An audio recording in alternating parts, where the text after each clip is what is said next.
Little victories here. Hope everyone had a happy new year. I hope 2024 is rewarding in all your collecting and profitable in your selling. Today I have a eBay monthly sales video for you. Looks like I haven't done one of those since back in August, for the month of August. So I thought it would be fun to compare where we are at currently compared to back what it was in August, summer months when things were a little bit perkier in the market. So I will be breaking down the month of my December sales on eBay. So most of you probably already know that on eBay, I only sell fixed price style with that best offer option. I never sell auction style. A lot of people think you can't make money like a full-time living doing that, but I think I'm living proof that it can potentially be done. I've been doing it probably full-time, making a decent living for about 12 to 15 years now. But I think in order to make that fixed price style work, you need to invest in cards a certain way. And at the end of this video, if you choose to stick around, I'll just talk about that a little bit. All right, at the start of each monthly sales video, I share the card that I sold for the highest percent increase for that month. So in December, it was a Joe Flacco card. Thank you for your performance over this past month, Joe Flacco. It was actually a raw flip too, meaning I didn't even need to grade it. That's usually where I make my highest percent increases. I bought it raw and sold it raw. Looks like I had $30 invested into it and I sold it for $400. Let's break that down into percent increase. It looks like it is an over 1,200% increase. That's always a fun number to look at. Let's break down my thought process buying this card real quick. So I bought it 2 nights before Joe Flacco started his first game for the Browns, which was like 4 or 5 weeks ago. Start of December, I think I bought it. I was reading up on all the NFL games for the week, and I saw that the Browns were going to start Joe Flacco. And I read some quotes from Amari Cooper just praising Flacco and how amazing he could sling the ball, just a true passer. So then my thought was, Browns already have an incredible defense, so the quarterback doesn't necessarily need to do too much for that team. So I jumped on eBay and looked up some of the nicest Joe Flacco autographed rookies you can get. My mind went to his National Treasures RPA, and I found a fixed price listing for that National Treasures RPA and an SP Authentic Patch Auto, both for $100 best offer. So I offered $90 and they accepted. So I figured it was low risk because Flacco stuff was already at its low. So even if he failed, I could pretty much get my money back anyway because he's not a guy that could totally drop to zero like a prospect. But he's actually had a solid NFL career, actually a Super Bowl MVP career. So the first week he started and played great. So I sold that SP Authentic for $70 quickly, which meant I pretty much got that National Treasures auto for like $30. I went ahead and held it for 3 or 4 more weeks, letting Flacco do his thing, and then I decided to sell while he was hot. So that's the story behind that card. I'm very happy with that profit for sure. All right, let's break down my December numbers. It looks like my current 90-day eBay sales total is $42,183. That compared to back when I made the previous sales video in August, it looks like that 90-day total, which would have been for the months of August, July, and June, was $61,050. So that shows me that my sales are down like 30% from August, which I'm not thrilled about, but you've heard a lot of content creators talk about how it's cyclical. So the months of October, November, and December are usually down. And the market during, I think it was July and June, was pretty high because you had the national, everyone was doing a lot of buying and all that stuff like that. So, I get it. But it also means in the months of October, November, December, I need to work harder. I have probably 1,000 slabs in my PC. So I gotta maybe go through my PC and see which cards I don't mind getting rid of, selling, and just listing more, working a little harder on that. Looks like my quantity sold number for the month was 177 items, and the average price for each one of those items was $82. That wasn't down too much. Back in August, it looks like I sold 197, so that's like 10% down. And the average sales price I sold in August was $99, so that's like 20% down. So still, you can kind of see a similar trend. Everything's down like 20 to 30%. Right now, we're going to talk about the bigger numbers for the month. Looks like my total sales gross was $14,444. Looks like I had some selling costs, you know, $2,418, and the most important number, my net sales number, was $11,073. The net is obviously you take away some of the eBay fees and a little bit of the taxes and stuff like that from the total sales gross. So let's compare that to August. It looks like in August, my gross was $19,588. So that's probably somewhere around 25% down. And that's also true for my net. Back in August, my net was $15,328. Currently sits at $11,073. So that's also down probably 25 to 30% right there too.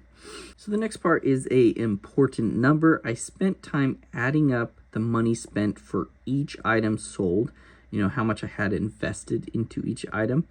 And I added all that up, and I came to $6,312 for the month. So from that number, I can estimate the actual profit.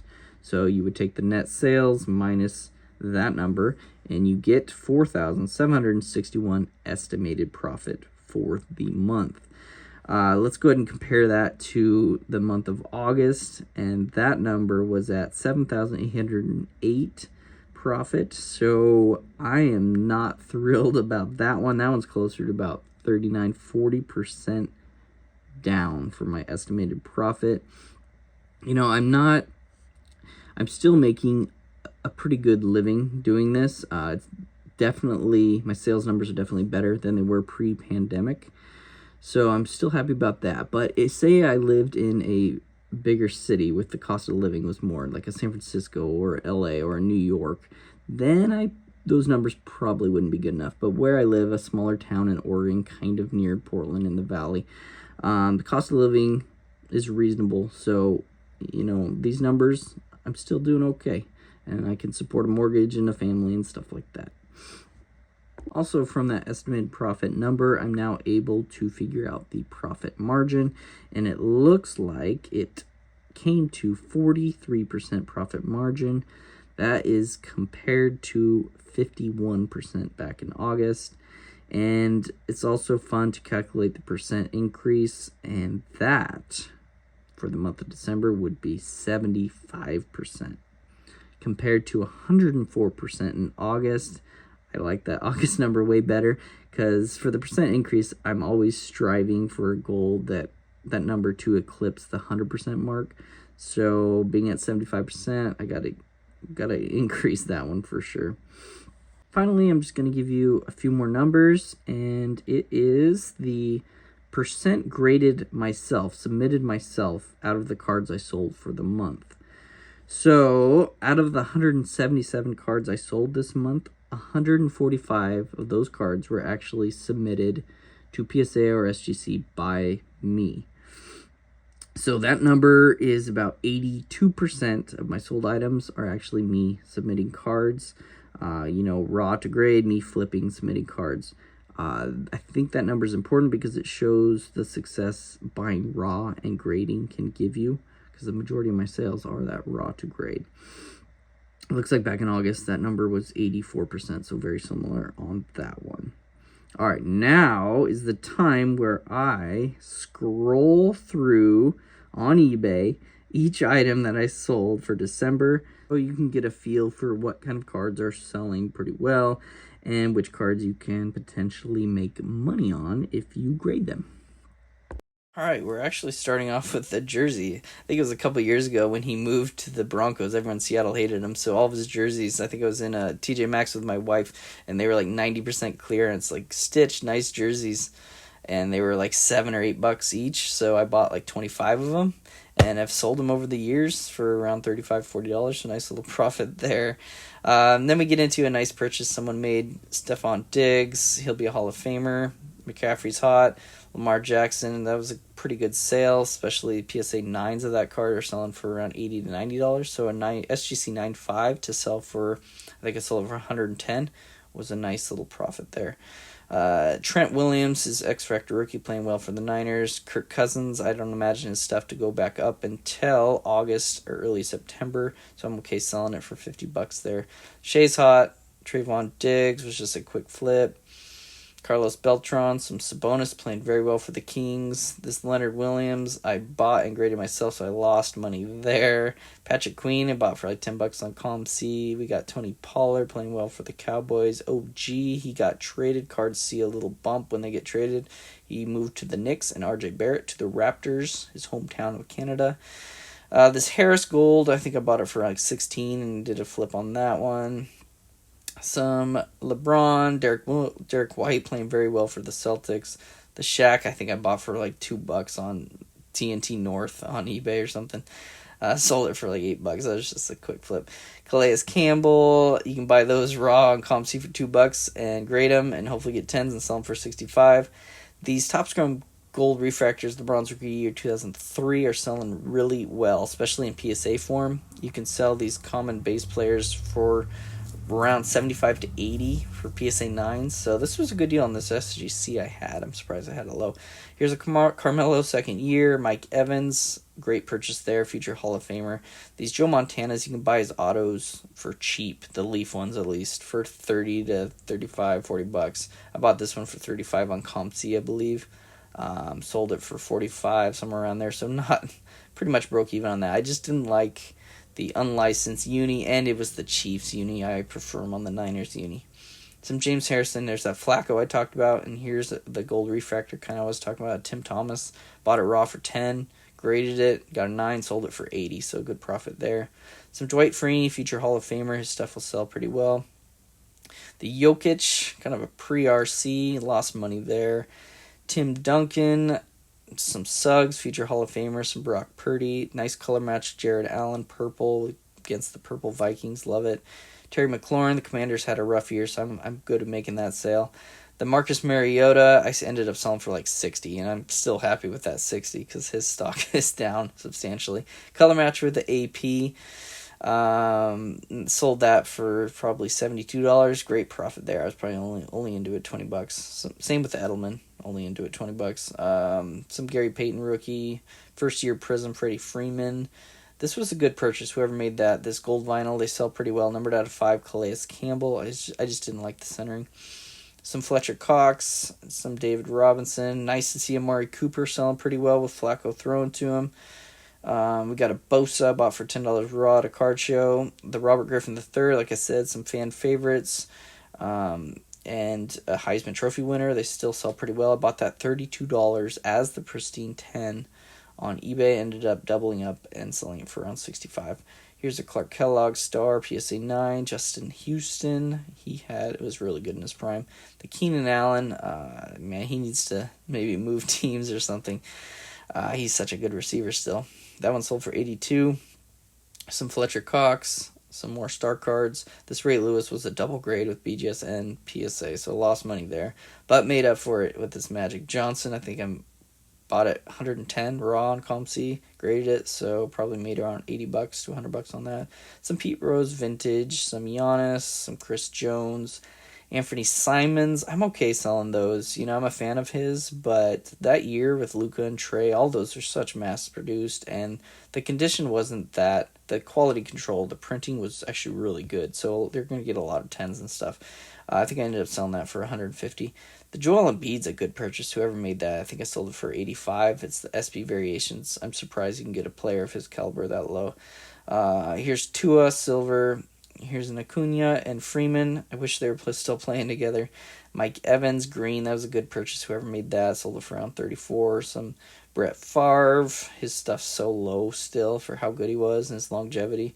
Devin Hester, you're going to see me grade and sell a lot of his stuff because he will be in the Hall of Fame soon, if not this year. Someone also agrees they're buying some of my Hester stuff. Here's the Kevin Love, bought that for $50, so not much profit there. Travis Kelce, nice color match, a nice 90s insert. Emmitt Smith, I imagine a low pop helmet heroes, kind of acetate look. Someone bought it for 140. I think I sold it for 140. Lane Johnson, cool card. He'll be a future Hall of Famer. Jarrett Allen, this Russell Wilson, very happy with the sale. It was a really cool card, but I made too good a profit not to sell. I think I bought it. It was a crack out, BCCG crack out. I bought it for like 120, so, and graded it, so, I'm only into 140 and sold it for 500, so nice profit there. John Morant sold it right after he came back and had that good game. Arnie and Jack lost money there. Watt, future Hall of Famer. The Dominique Wilkins, I probably had about 180 invested into it and sold it for 275, so I'm okay with that. Jason Williams, someone like that. Eyes of the Game insert. It was a cool card. Sold it for around 70. Calais Campbell. Herbert. I'm surprised that Herbert sold. Kind of lost money on these SGCs. They just got 9s. With SGC $15 grading fee. And then I probably bought them for $3 each. So Ray Lewis. Made some money there. That Shaq was a nice profit. I think I ended up selling for around $250, somewhere around there. But I was only into it. I bought it $10, $15 at a card show. So into it very little. We got some Kobe, some Jerry Rice, Amari Cooper. Someone made a good purchase there before he got really hot. Jalen Brunson, playing well for the Knicks. Some Josh Allen. I don't mind selling that. Kevin Garnett, Kobe's rookie year, got 9. Some Giannis, Monopoly. First year Optic Jokic. I think I got about $72 on that one. Some Ahmad Rashad, older card, mint 9. Some Julius Peppers, he'll be a future Hall of Famer. Same with Larry Fitz down the road. I think he's eligible maybe in a couple years. Tony Romo, Justin Jefferson. I'm sad to see that card go. I'm probably into it, 170, so probably only made 20 or $30. Probably should have held that one. Johnny Bench. I'm glad someone bought that Cam Newton color match. It was just the perfect color match. I was probably only into it $20, so sold it for around 65, somewhere around there. This Flacco, like I talked about earlier, sold that one for a full 70, so happy with that. Some Isaiah Thomas, probably broke even on that one. Some Walter Payton, these hand cuts sell pretty well. Russell Wilson, sold that before they pretty much benched him. Even though his play wasn't that bad this year at all. His cards will have one more chance to go back up, and that's when he moves teams, because I still think he's a starter in the league. This Stafford, unfortunately, lost money here. It was an HGA 9.5 crack out. I was hoping it would get a PSA 9. It did not. It got an 8. Probably lost 20 or $30 on that one. Some Luka, some more Simons, some Robbie, some old Gary Payton rookies. De'Aaron Fox having a great year. Probably sold that for $80. The Vooch. I don't remember the buyer paying for that move. If he did, I think I sold it closer to around $250, $270. Still, I'll take that all day. Some more Simons I sold for that one, probably $140, $130. Some more Garnetts.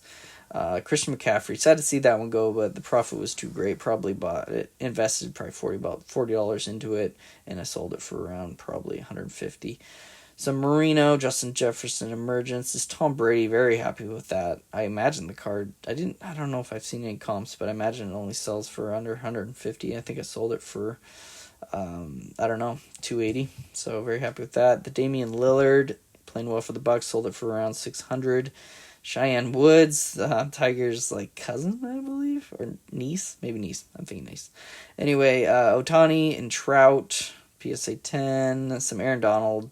His stuff has dropped substantially. It was so high during the pandemic. Back then the refractors were probably selling for $350. Now I sold it for $140. That was a good purchase. Whoever made that. DeAndre Hopkins refractor sold for around $85. Some Shohei, some Michael Jordans, David Robinsons, Kyron Williams playing so well for the Rams. You don't see me sell any unopened product very often, but I did in this case. I bought this case off Blowout for $1,000 when Purdy was playing pretty well, but I didn't make too much profit. Probably only made $50 profit, but I didn't open it, which was good, because then I would have lost pretty much everything but $300. So glad I sold that one. Some Jason Tatum, some Aaron Rodgers, some Drake Londons, Cameron Hayward, Trayvon Diggs, Justin Jefferson, Eric Thames. I remember him, man. I've had this card forever. You can see the background I used. So I'm happy this one sold for probably around $45. Probably had it for 6 or 7 years. So I need to go through my inventory. Here's some Champ Bailey, Jason Tatum color match. That's one that sold a little bit more. Calvin Johnson, his stuff sells really well. This Chris Johnson, we're happy with that. I think I bought it at the show for around $40. Sold it for $100. Bailey, he's starting for the Patriots. I was happy I sold that one for $100. George Mikan, some Al Horford. That's a good purchase. His stuff, he's a potential future Hall of Famer. His chromes are still really low. Some Amon, some Ichiros, some Barney 1984 PSA 9. That's a condition sensitive card. Damian Lillard, some Stephon Diggs. Sorry about that. We got some Mookie Betts. We got some Keenan Allens, Zach Ertz.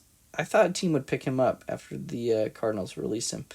I haven't heard of him being picked up yet. Christian McCaffrey is a good purchase. Stephon Diggs. Travis Kelce. I sold that numbered out of 5 green. Very happy with that. Christian McCaffrey, numbered out of 10. So we got some Jokic. Damone Clark, he's having a pretty good year with the Cowboys. I bought that raw off eBay for like $10 and ended up selling it for $40 raw. So I didn't need to do anything to that card. Debo, some Oscar Robertson. It's a cool looking year. They made that vintage. I like the design. Some more Robert Griffins. I think I bought that for $30 on ComC. So doubled up on that. Some Carmelo Anthony. Some Keenan Allen. We got some Eric Dickerson. Christian McCaffrey. Jordan Love. We got an old Willie Mays. I think I sold that for $87. We got some Garnett's. Patrick Willis, future Hall of Famer. Dexter Lawrence. Some LeBron. Ronaldo. He don't see me grade soccer very much. Jordan Love. Some Amari Cooper. Actually sold one of those gold refractors. Bonzi Wells for around $200, I believe. Some Calvin Johnson. Some Zach Martins. Drew Brees. That's a cool looking DK Metcalf card. Some more Drew Brees, Michael Thomas, and Gronkowski. Tyrese Halliburton having a great year. Justin Jefferson, Calvin Johnson, Reggie Wayne's a good purchase, future Hall of Famer there. All right, so let's quickly talk about selling fixed price on eBay or auction style on eBay. I feel you need to have kind of a broader knowledge of the hobby, meaning you need to know like vintage, you need to know a variety of sports, especially the big 3, baseball, basketball, football. You need experience submitting cards for grading. You really need to know the different decades, know the 80s, know the 90s, know the 2000s, know the inserts, the short prints, the condition sensitivities to those sets, all those years. And I think finally you need to limit your prospecting if you're wanting to sell fixed price. That last one is key. So if you just prospect, only know the new players and the ultra modern sets, then you should probably sell auction style. I'm personally not a fan of prospecting, but there are lots of different ways to make money in sports cards. So no one way is exactly right. So I'm not saying my way is the only way or any better. I just feel it's safer and fits my personality and experience a little more, because I really pride myself on research and accuracy. So when I see people just throw a bunch of darts at a wall and hope one prospect hits, which will hopefully cover all the ones that didn't hit, it makes me hurt a little inside, and it's hard for my old man brain to wrap around the sustainability of that approach kind of long term. But I'm sure it's possible if you work hard enough. It just seems so stressful because prospects have the ability to drop to completely zero in value if you don't time things right. That's why selling auction style is key for that style investing, because you need to sell quick at particular times. You need to time your sales correctly with the seasons, the months. You need to strike while the iron's hot, and most importantly, sell before they fail. So, for example, sell these prospects right before the season starts or spring training, stuff like that. Sell right after a product is released. Sell while their prices are high and they haven't failed you yet. Sell after they have a really good week. Stuff like that. So I personally find it more meaningful to me and rewarding investing for fixed price style, meaning investing in proven established players, future Hall of Famers, fan favorites, popular inserts, vintage, etc., etc. I feel the skill that way is more in the buying rather than the skill is in the timing. And selling fixed price allows you to buy the cards you genuinely want, which is great if you have that true collector heart in you, because even if the card doesn't sell or taking long to sell, it's okay because you like the card and it's fun knowing you own it. And you know that the established players you have invested in aren't going to tank to completely zero. But to each their own. Like I said, there's no one right way to sell. I just wanted to explain both selling perspectives and preach that it's never a bad thing to know the history of the hobby. Know as many years as you can, not just the current draft classes. There are so many amazing cards you can invest in, you can make money on, you can collect. You just need to increase your knowledge. And I feel like that's the fun part, the learning about all the players, the significant moments in sports history. That's really the fun part. And I encourage everyone that is making sports cards their business to still make room for that collector's spirit in their heart, because in the end, the true value of a card is in the joy it brings you. I know I make a living selling sports cards, but my collecting spirit is behind each purchase and investment I make. I've loved the hobby so much for many years, and I've made it a career. And that's why I made it a career. My passion gave me no other option. So yes, I sell and flip, but it's just so I can make a living doing something I love doing. And I truly wish that upon everyone out there watching, that they get to work a job that's their passion. All right, thanks for watching this December eBay sales video. I hope everyone has a great 2024.